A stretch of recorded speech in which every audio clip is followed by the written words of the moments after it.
Greetings. This is TimeRider. What you're looking at here is a number 24D Team Matchbox Formula One racer. It was produced from 1973 to 1983 and came in a variety of colors. The ruby red with the number 8 on the hood was probably the most common. I got mine as a gift from one of my subscribers, Dan Winchell. And it actually sat on my desk for a while, and I looked at it trying to figure out exactly what I wanted to do to it. So anyway, this is TimeRider. Stick around and see what I decided. I'm told the model is loosely based upon a car created by John Surtees, an English F1 and motorcycle racer. The body was held onto the chassis by a single post. Then there was a plastic engine that was held in by a single plastic post, which drilled out very easily. And then,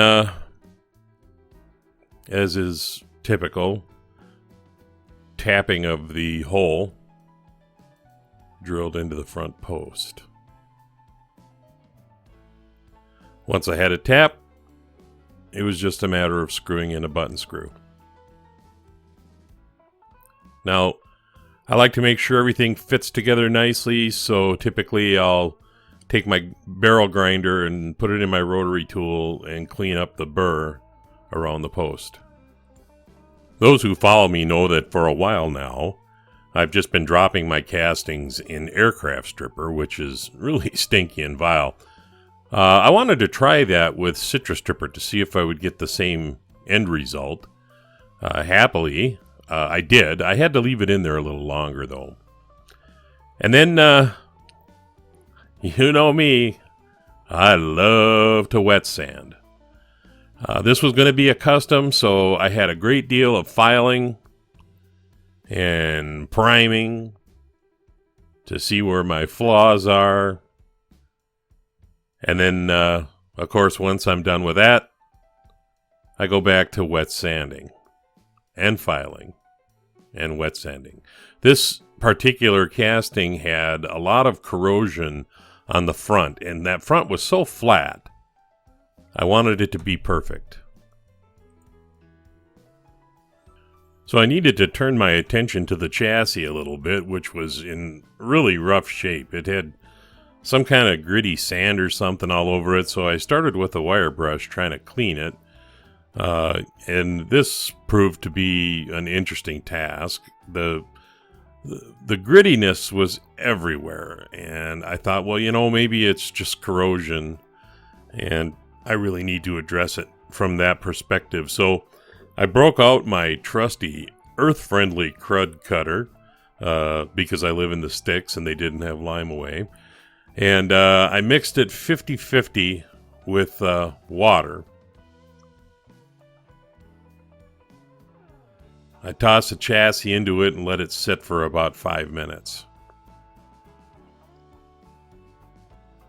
Now the little engine, the little plastic engine, had a couple of broken intake stacks on it, and it was pretty dirty. So I took a minute and cleaned it up, and then went to work with a thunder stick, which I had cut some grooves in the end so that I could cut some. I wanted to cut, I use it to cut axle sleeves usually, but in this case I was cutting some very small pieces of tubing, and my intention, of course, here is to use some super glue and use the tubing to replace the two broken intake stacks, if that's what they're called. I don't know, I'm not a Formula One racer, so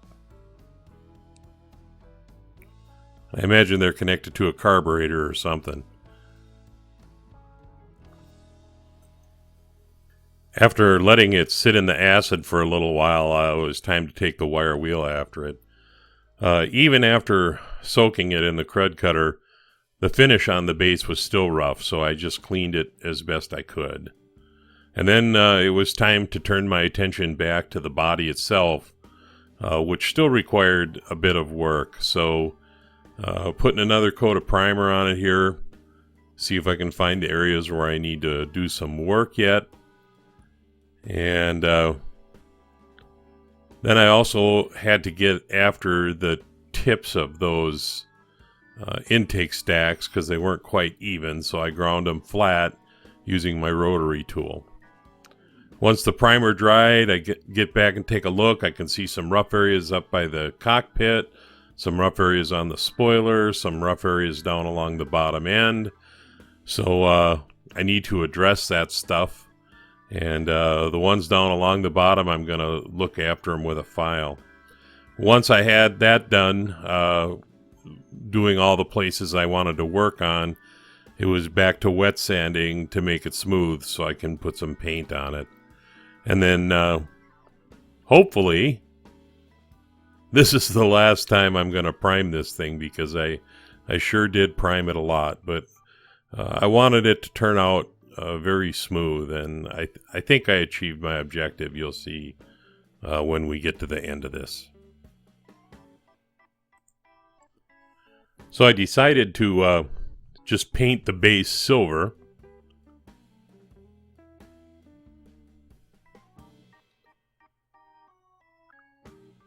And then the base color for the body is going to be blue, starting with a tack coat.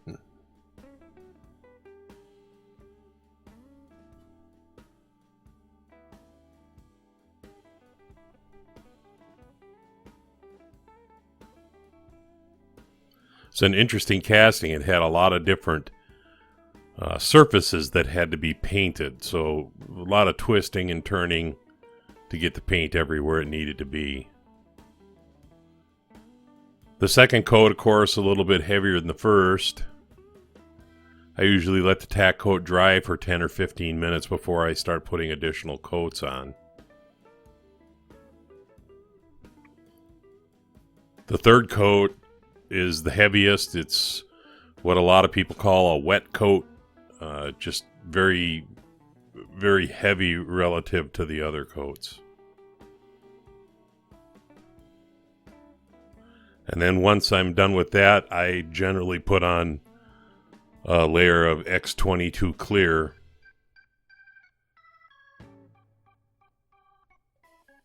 Just to really bring out the shine in that paint. You know, I had wondered what to do about tires on this car, because the wheels and tires on it that came on it were huge. And I really didn't have anything. And then I was watching George Hodges one day, and he was talking about this Justice League Batmobile and the Real Rider wheels that it had on it. And when I saw it, I thought, you know what, that if those wheels are big enough, that's the solution for me too.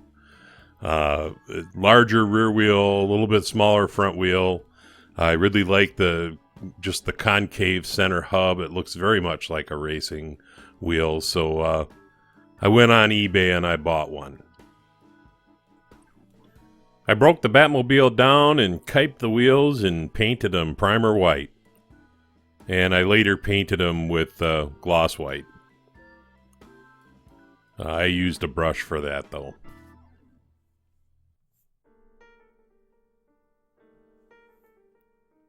And then I needed to put some branding on this car. I had some decals that I've used before that I've talked about, that I had a model, a 1/24th scale model, and these were all the small decals that were intended to be put on the hot rod version of the model.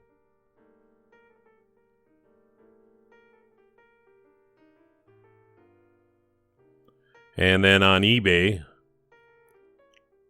I bought this generic decal set.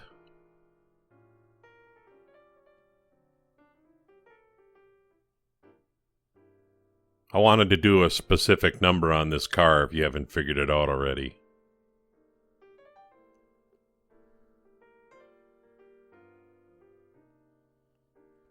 You know, it's funny, I had a subscriber suggest to me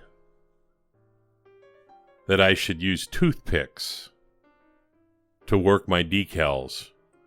And the funny thing is I had just got done doing the decals on this, where I had discovered using a toothpick worked really well. The spoiler I just hand painted flat black. I figure when I clear coat it the final time, it'll probably bring out a little bit of a gloss, but not as glossy as the paint. At least that's my hope. And so, yeah, this is an homage to the NASCAR king, Richard Petty.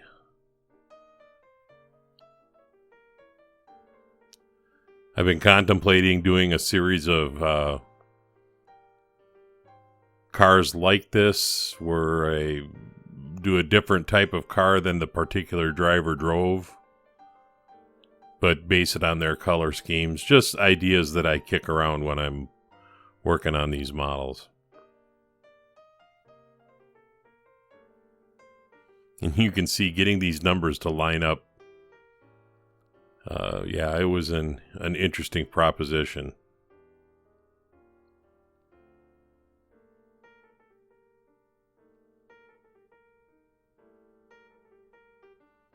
And that was when I said, hey, I should just use a toothpick. And boy, did that ever work great. So somebody has to drive this crate, so all I have is this dirty little Matchbox man. So we'll clean him up a little bit. And then once he's clean, we'll give him a petty blue racing uniform.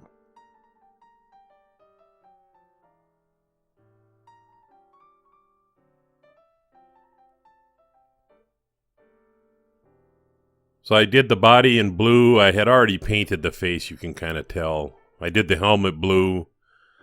I painted some seat belts on the guy. Gave him some black shoes, a black steering wheel. And I thought, he needs some red gloves. And he needs a red stripe on his helmet.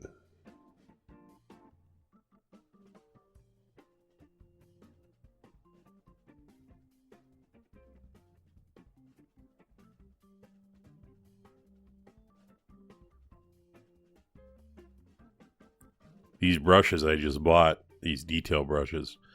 Anyway, now that the decals have been set with microset and they're dry, I am going to put a coat of clear over the top so that they will last forever and ever.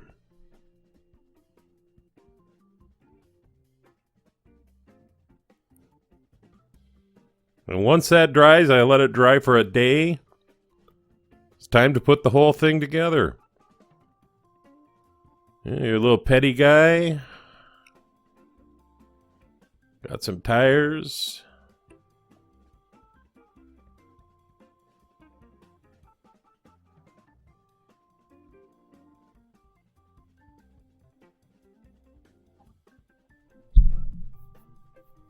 Oh wait, I need to put the right tires on the right axle. Call me crazy. There we go. Now we put her together. So here's back where we started,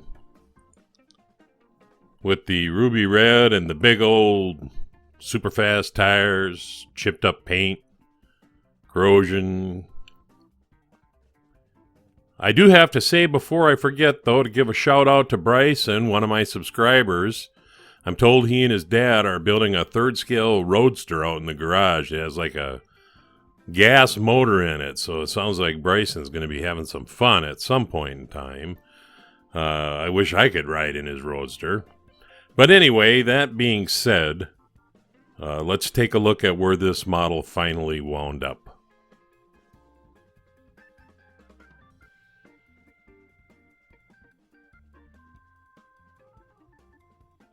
The Matchbox 24D F1 Team Matchbox. Although now it's kind of Team Petty. Be an episode of The Bench coming up afterwards, so hang around for that. Thanks for watching.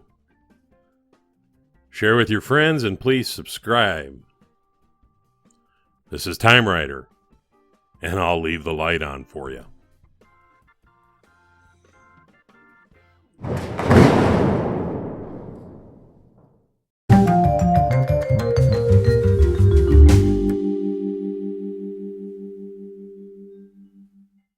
Hey, thanks for sticking around for another episode of The Bench.